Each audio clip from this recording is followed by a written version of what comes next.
Sees Ministries.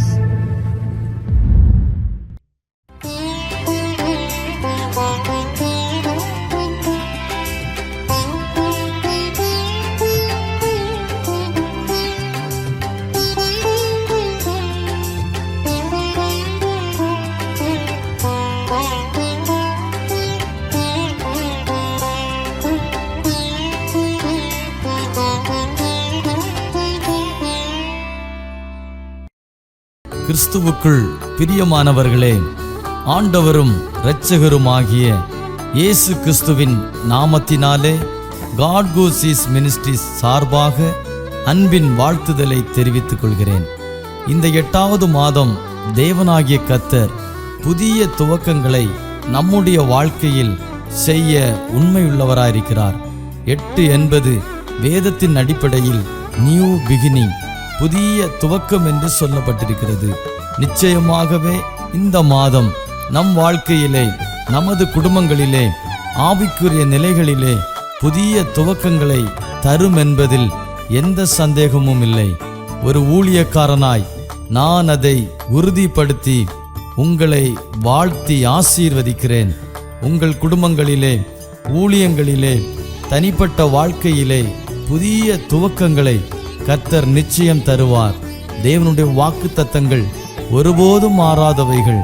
கர்த்தர் நம்மை உயர்த்துகிறவர், நம்மை வாலாக்காமல் தலையாக்குகிறவர், கீழாக்காமல் மேலாக்குகிறவர். கர்த்தருடைய வார்த்தையை கேளுங்கள், நம்புங்கள், விசுவாசியுங்கள். இந்த மாதம் முழுவதும் தேவனாகிய கர்த்தர் நம்மை நடத்த உண்மையுள்ளவராயிருக்கிறார். அவரையே பற்றி கொள்வோம், அவருடைய வார்த்தையின்படி நடப்போம். கர்த்தர் தாமே பெரிய காரியங்களை செய்வாராக. ஆமென்.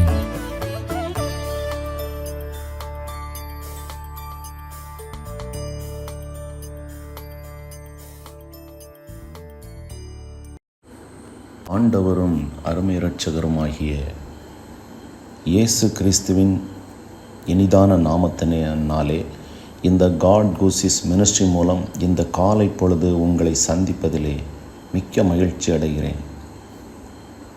குறிப்பாக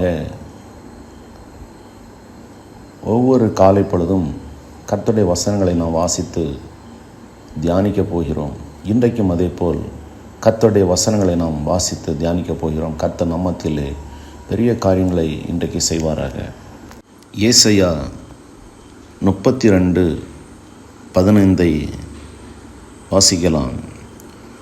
உன்னதத்தில் இருந்து நம்மேல் ஆவி ஊற்றப்படும் மட்டும் அப்படியே இருக்கும். அப்பொழுது வனாந்தரம் செழிப்பான வயல்வெளியாகும், செழிப்பான வயல்வெளி காடாக எண்ணப்படும். உன்னதத்தில் இருந்து நம்மேல் ஆவி ஊற்றப்படும் மட்டும் அப்படியே இருக்கும் என்று எழுதப்பட்டிருக்கிறது. இந்த உன்னதத்தில் இருந்து ஊற்றப்படும் ஆவி இது யார் மீது ஊற்றப்பட வேண்டும், யாருக்கு ஊற்றப்பட வேண்டும், எப்படியான மனிதர்களுக்கு ஊற்றப்பட வேண்டும் என்பதை குறித்து நாம் பார்க்க போகிறோம். நீதிமொழிகள் 23:21 வாசிக்கலாம். அதிலே சொல்லப்பட்டிருக்கிறது, குடியனும் போஜன பிரியனும் தரித்திரராவார்கள், தூக்கம் கந்தைகளை உடுத்துவிக்கும் என்று. கந்தை என்றால் அங்கே தரித்திரம். தரித்திரம் என்பது என்ன? தரித்திரம் என்பது மனிதன் தன் நிலையை உணராதிருப்பது. தரித்திரம், நான் யார் என்பதை ஒருவன் தெரியாமல் இருக்கிறான் பாருங்கள், அதுதான் தரித்திரம். அதுதான் அவனுக்கு தரித்திரம். மொழிகளில் சொல்லப்பட்டிருக்கிறது, சோம்பேறியே நீ எவ்வளவு நேரம் படுத்திருப்பாய்? உன் தரித்திரம் வழிப்போக்கனை போலவும் உன் வறுமை ஆயுதம் அணிந்தவனைப் போலும் வரும் என்று. மருத்துவர்கள் சொல்லுகிறார்கள், ஒரு மனிதனுக்கு 6 மணி நேரம் தூக்கம் போதுமானது என்று. ஒரு மனிதனுக்கு, ஒரு நல்ல ஒரு உழைப்பாளியானவனுக்கு 6 மணி நேரம் உகந்த ஒரு தூக்கம் என்று மருத்துவர்கள் சொல்லுகிறார்கள். ஆனால் நாம் சிலரை பார்த்தோம் என்றால் நாள் கணக்கில் தூங்கிக் கொண்டே இருப்பார்கள். இப்படிப்பட்டவர்களுக்கு இந்த நிலை மாற வேண்டுமென்றால் அவர்களுக்குத்தான் இந்த ஏசாயா 32:15 சொல்லப்பட்டது போல் உன்னதத்திலிருந்து ஆவி ஊற்றப்படும் மட்டும் அப்படியே இருக்கும் என்று. போஜன பிரியனும் தன் நிலையை உணராதவனும், ஸ்தோத்திரம், தாய் தகப்பனை நேசிக்காமல், மனைவி பிள்ளைகளை நேசிக்காமல் இருக்கிற சகோதரனே சகோதரியே, உங்களுக்குத்தான் ஒரு உன்னதத்திலிருந்து ஆவி ஊற்றப்பட வேண்டும்.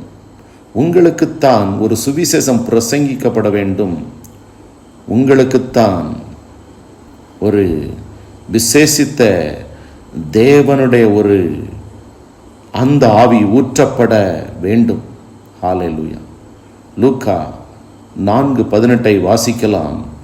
சொல்லப்பட்டிருக்கிறது, கர்த்தருடைய ஆவியானவர் என்மேல் இருக்கிறார், தரித்திரனுக்கு சுவிசேஷத்தை பிரசங்கிக்கும்படி என்னை அபிஷேகம் பண்ணினார், இருதயம் நறுங்குண்டவர்களை குணமாக்கவும், சிறைப்பட்டவர்களுக்கு விடுதலையும், குருடர்களுக்கு பார்வையும் பிரசித்தப்படுத்தவும், நொறுங்குண்டவர்களை விடுதலையாக்கவும் என்று சொல்லப்பட்டது. இந்த வசன பகுதியிலே இப்படியாக சொல்லப்பட்டிருக்கிறது. முதலாவது தரித்திரருக்கு சுவிசேஷத்தை பிரசங்கிக்கும்படி, அடுத்தது இருதயம் நறுங்குண்டவர்களை குணமாக்கவும், சிறைப்பட்டவர்களை விடுதலையாக்கவும், குருடர்கள் பார்வையடையும், நொறுங்குண்ட இருதயம் உள்ளவர்களை விடுதலையாக்கும்.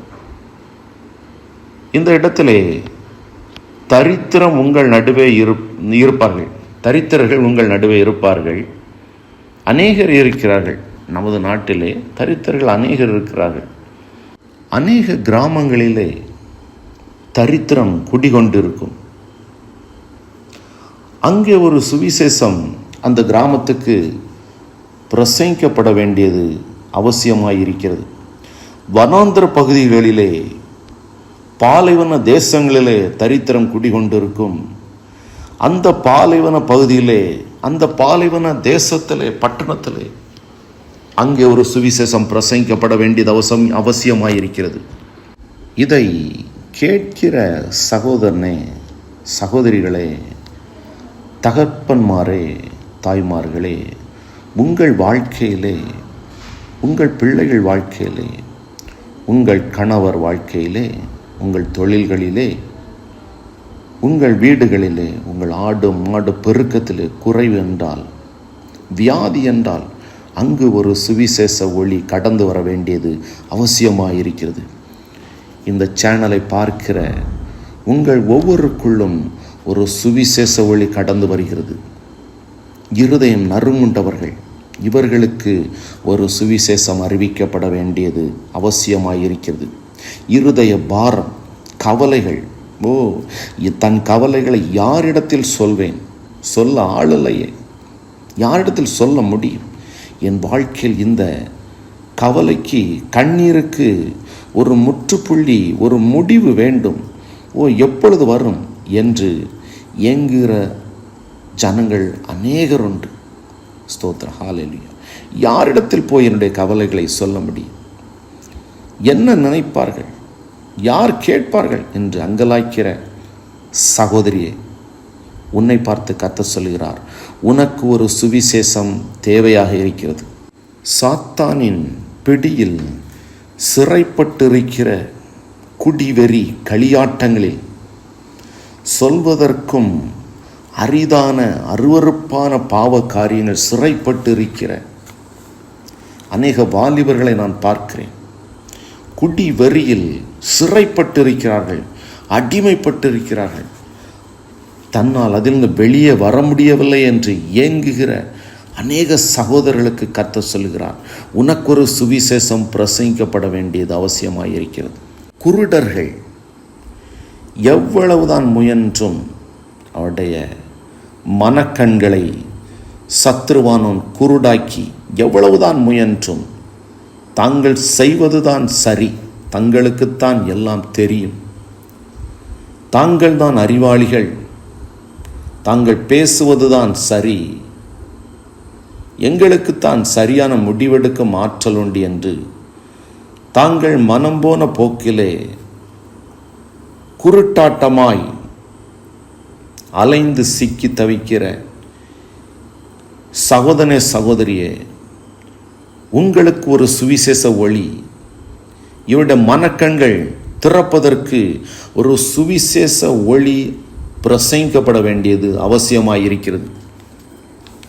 அது மாத்திரமல்ல, நொறுங்குண்ட இருதயம் உள்ளவர்கள், நொறுக்கப்பட்ட குடும்பங்கள், உடைக்கப்பட்ட குடும்பங்கள், ஸ்தோத்திர ஹல்லேலூயா, குடும்ப பிரச்சனைகளினால், கணவன் மனைவி ஈகோ பிரச்சனைகளினால், ஒரு காரியத்துக்கும் புரோஜனமில்லாத சிறிய ஒரு வார்த்தை நிமித்தம் பிரிந்து கிடக்கிற அநேக குடும்பங்கள், ஸ்தோத்திரம், அது ஒரு பிரச்சனையாகவே இருக்காது, அது ஒரு பிரச்சனையாகி அதிலிருந்து பெரிய பெரிய பிரிவினைகள் வந்திருக்கும். சின்ன விஷயத்திற்காய் கோர்ட் கேஸ் என்று அலைகிற வியாபாரத்தில், தொழில்களில் கோடிக்கணக்கான பணங்களை முடக்கி போட்ட பணத்தை எடுக்க முடியாமல், கடன்கள் எப்படி வந்தது என்று, நஷ்டம் எப்படி வந்ததுன்னு தெரியாமல், தொழில்களிலே பல பிரச்சனைகளிலே எப்படி பிரச்சனை வந்தது என்று சொல்ல தெரியாத பிரச்சனைகளில் சிக்கி தவிக்கிற, தன்னை வைத்து கொண்டே இன்னொருவரோடு தொடர்பில் இருக்கிற சகோதரர்கள், தொடர்பில் இருக்கிற சகோதரிகள், சோத்திரம், இப்படியானவர்களுக்கு, இப்படியான குடும்பங்கள் கட்டப்பட வேண்டுமென்றால் உங்களுக்கு ஒரு சுவிசேஷம் பிரசங்கிக்கப்பட வேண்டியது அவசியமாயிருக்கிறது. பல பிரச்சனைகளோடு பிள்ளைகளிடத்தில் எவ்வளவுதான் சொன்னாலும், கெஞ்சி பார்த்தாலும் பெற்றோர் சொல் கேட்காமல், போலீஸ் ஸ்டேஷன், கோர்ட்டு, கேஸ் என்று அலைந்து நொறுங்குண்ட இருதயத்தோடு தற்கொலை பண்ணிவிடலாமா, செத்து விடலாமா, யாரிடத்தில் போய் சொன்னால் விடுதலை கிடைக்கும் என்று பாரத்தோடு கண்ணீரோடு அலைந்து திரிகிற இப்படி நொறுங்குண்டவர்களை பார்த்துதான், இருதயம் உடைக்கப்பட்டவர்களை பார்த்துதான், தன் பிள்ளைகளுக்கு எவ்வளவுதான் நாம் முயன்றும் பிரயாசப்பட்டும், இவர்களை கொண்டு நல்ல பலம் நமக்கு கிடைக்கவில்லையே என்று வேதனைகளோடு அழுகையோடு இருக்கிற சகோதரனே சகோதரியே, உங்களுக்குத்தான் ஒரு சுவிசேஷம் பிரசங்கிக்கப்பட வேண்டியது அவசியமாயிருக்கிறது.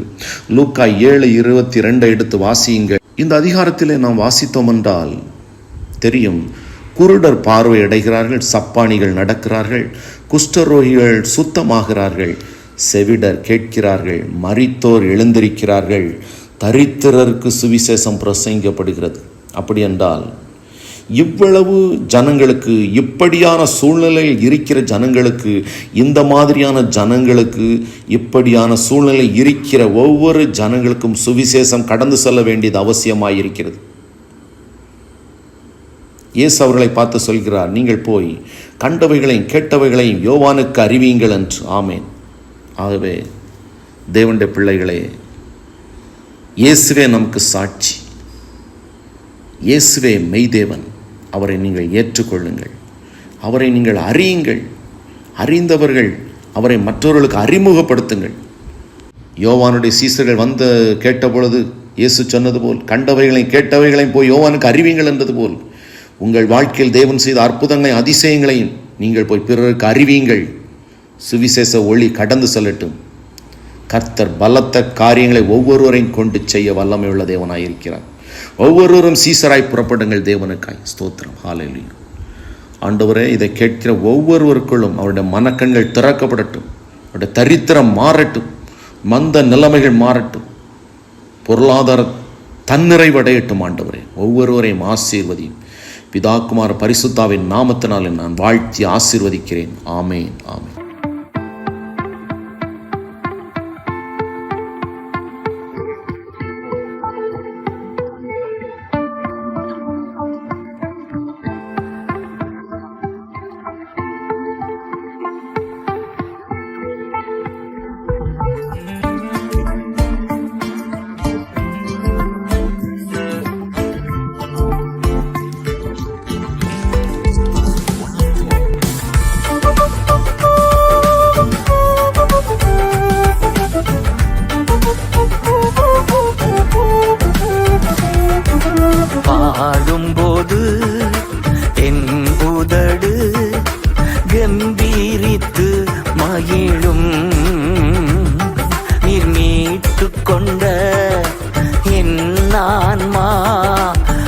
அக்களித்து அகமகிழும். நான் பாடும்போது என் உதடு கம்பீரித்து மகிழும். நீர் மீட்டு கொண்ட என் ஆன்மா அக்களித்து அகமகிழும். நான் பாடுவே, நான் துதிப்பே, இரவு பகல் என் நேரமும். நான் பாடுவே, நான் துதிப்பே, இரவு பகல் என் நேரமும். துதியால் என் நாவு நிறைந்து இருப்பதாக. துதியால் என் நாவு நிறைந்து இருப்பதாக. நாள்தோறும் உம்மை துதிப்பே, நம்பிக்கையோடு துதிப்பே. நாள்தோறும் உம்மை துதிப்பே, நம்பிக்கையோடு துதிப்பே. பாடும்போது என் உதடு கம்பீரித்து மகிழும். நீர் மீட்டு கொண்ட என் ஆன்மா அக்களித்து அகமகிழும்.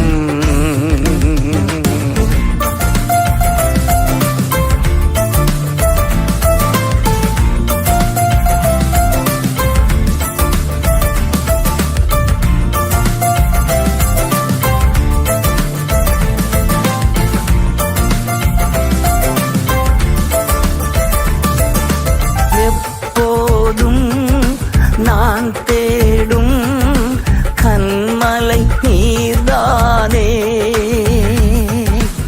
எப்போதும் நான் தேடும் கண்மலை நீர்தானே. புகலிடமும் காப்பகமும் எல்லாம் நீர்தானே. புகலிடமும் காப்பகமும் எல்லாம் நீர்தானே. நாள்தோறும் உம்மை துதிப்பே, நம்பிக்கையோடு துதிப்பே. நாள்தோறும் உம்மை துதிப்பே, நம்பிக்கையோடு துதிப்பே. பாடும்போது என் உதடு கம்பீரித்து மகிழும். நீர் மீட்டு கொண்ட என் ஆன்மா அக்களித்து அகமகிழும்.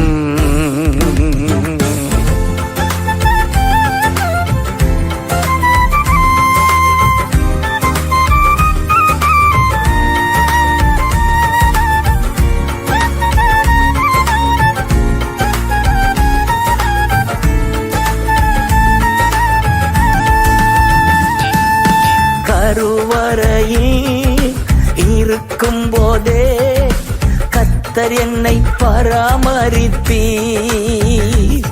நான் கருவறையில் இருக்கும் போதே கர்த்தர் என்னை பராமரித்தீர். குறைவின்றி குழந்தையாக வெளியே நீ கொண்டு வந்தீர். ஒரு குறைவின்றி குழந்தையாக வெளியே நீ கொண்டு வந்தீர். நாள்தோறும் உம்மை துதிப்பே, நம்பிக்கையோடு துதிப்பே. நாள்தோறும் உம்மை துதிப்பே, நம்பிக்கையோடு துதிப்பே. பாடும்போது என் உதடு கம்பீரித்து மகிழும். நீர் மீட்டு கொண்ட என் ஆன்மா அக்களித்து அகமகிழும்.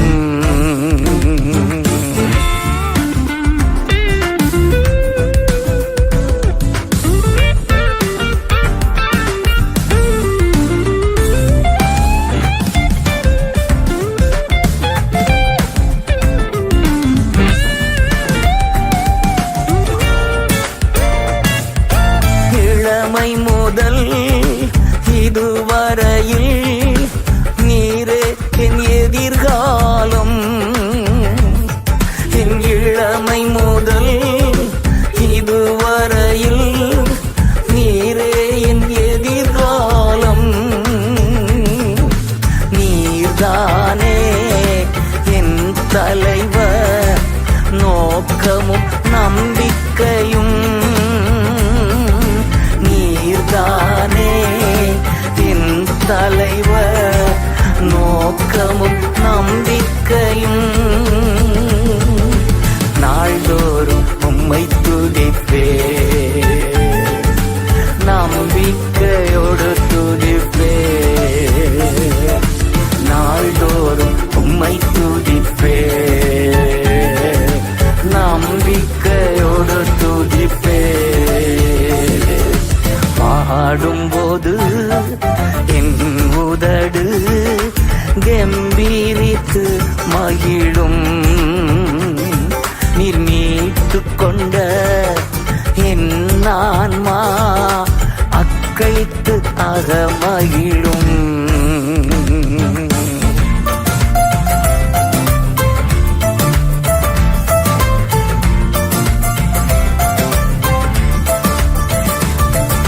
முதிர் வயது ஆனாலும் தள்ளிவிடாதவரே.